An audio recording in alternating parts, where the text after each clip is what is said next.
সুপ্রিয় দর্শক, আসসালামু আলাইকুম। আজ আবারও হাজির হয়ে গেলাম খুবই সুস্বাদু ও লোভনীয় একটি রেসিপি নিয়ে। আজ আমি আপনাদের হোটেল স্টাইলে এগ মশালা অথবা এগ কারি রান্না করে দেখাবো।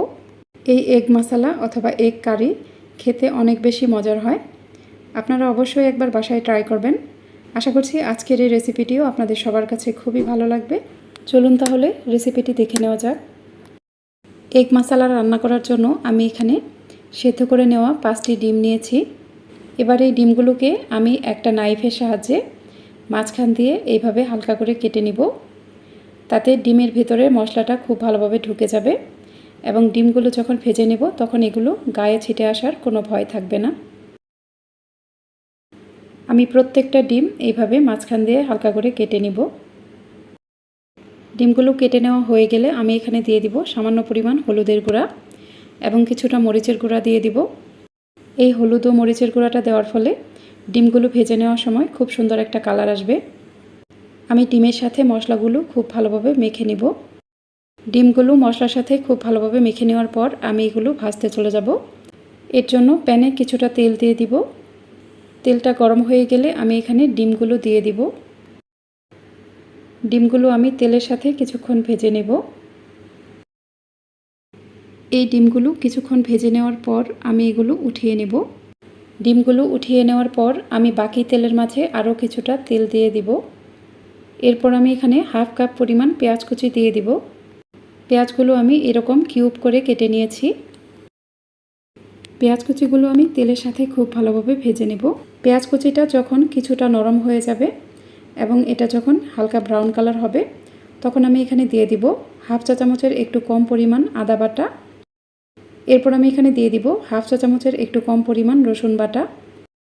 এই বাটা মশলাগুলো আমি খুব ভালোভাবে কষিয়ে নেব যেন এগুলোর কাঁচা গন্ধ চলে যায়। বাটা মশলাগুলো যখন ভালোভাবে কষানো হয়ে যাবে তখন আমি এখানে দিয়ে দিব হাফ চা চামচের একটু কম পরিমাণ হলুদের গুঁড়া।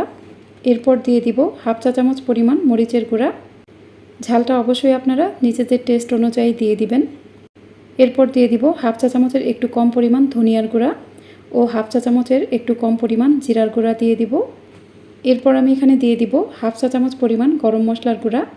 আমি কিন্তু এখানে কোনো আস্ত গরম মশলা দেইনি।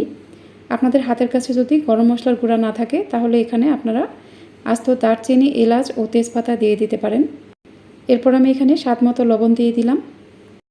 মশলাগুলো আমি খুব ভালোভাবে নেড়ে নিব। এখানে আমি কিছুটা পানি দিয়ে মশলাগুলো খুব ভালোভাবে কষিয়ে নিব। মশলাগুলো অবশ্যই খুব ভালোভাবে কষিয়ে নিতে হবে।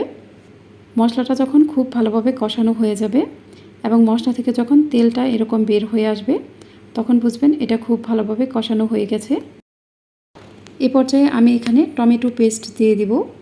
আমি 2টা টমেটো ব্লেন্ডারে খুব ভালোভাবে পেস্ট করে নিয়েছি। চেষ্টা করবেন এই রান্নায় টমেটো পেস্ট দিতে, তাহলে এর ঝোলটাও ঘন হবে এবং খেতেও ভালো লাগবে। তবে খুব বেশি টমেটো এখানে দিতে যাবেন না। আমি এখানে 2টি মাঝারি সাইজের টমেটো পেস্ট করে নিয়েছি।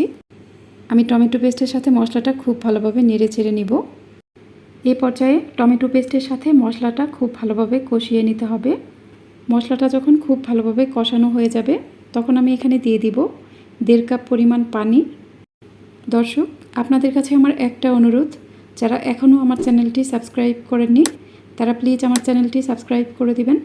আর যারা অলরেডি চ্যানেলটি সাবস্ক্রাইব করেছেন তাদেরকে অসংখ্য অসংখ্য ধন্যবাদ। পানিটা দেওয়ার পর আমি এখানে খুব ভালোভাবে একটা বলক আসা পর্যন্ত অপেক্ষা করব। যখন খুব ভালোভাবে একটা বলক চলে আসবে তখন আমি এখানে ভেজে নেওয়া ডিমগুলো দিয়ে দিব। ডিমগুলো দিয়ে দেওয়ার পর আমি নেড়ে চেড়ে সব কিছু মিশিয়ে নেব। এরপর আমি প্যানটা ঢাকনা দিয়ে ঢেকে দিব এবং ঝোলটা ঘন হয়ে যাওয়া পর্যন্ত অপেক্ষা করব। ঝোলটা যখন ঘন হয়ে যাবে তখন আমি ঢাকনাটা খুলে নিব। আমি সব কিছুই ভালোভাবে নেড়ে চেড়ে নিব এবং এই পর্যায়ে আমি লবণটাও চেক করে নিব। রান্নার শেষ পর্যায়ে আমি এখানে কয়েকটি আস্ত কাঁচামরিচ দিয়ে দিব। কাঁচামরিচটা আমি নেড়ে চেড়ে খুব ভালোভাবে মিশিয়ে নেব। আমার এই এগ মশালা রান্না কিন্তু প্রায় হয়ে গেছে। আমি এখন এটা নামিয়ে ফেলব। আমি তরকারিটা নামিয়ে ফেলেছি। এখন আমি এটা সার্ভ করে নিব।